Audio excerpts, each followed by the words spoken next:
Greetings and welcome to our series of weekly devotionals. Today we're wrapping up our look at the theological sort of impact of the celebration of Halloween, which we probably don't normally think about. Now, when I was a kid going out trick-or-treating, I was sort of fortunate that I had a lot of houses right in my neighborhood that I could go to, and I could probably get a full bag of candy in a 5 or 6 block radius right around my house.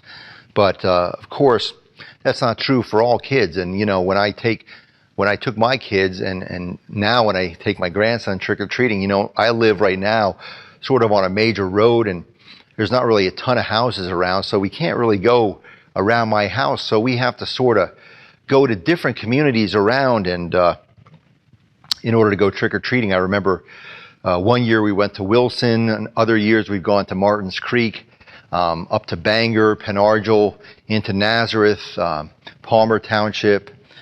We've gone kind of all over the place seeking out houses that were giving out candy. And of course, I remember as a kid, sometimes I would see vans of kids, trucks of kids being sort of bussed into our neighborhood from all over the place.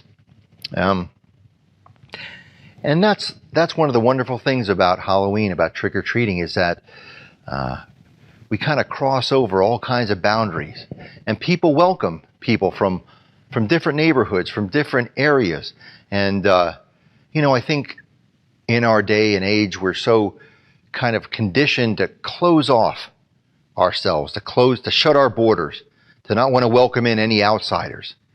And Halloween is a good reminder of how wonderful it can be to break down barriers, to cross borders, to dissolve boundaries, and to be neighbors with everyone. And not only that, but when it comes to the consideration of the kids wearing costumes, boy, they're wearing costumes. You can't tell who the kids are, and yet we give everyone candy. It doesn't matter who they are, where they live, how rich or poor they are, what their race is, what their socioeconomic class is.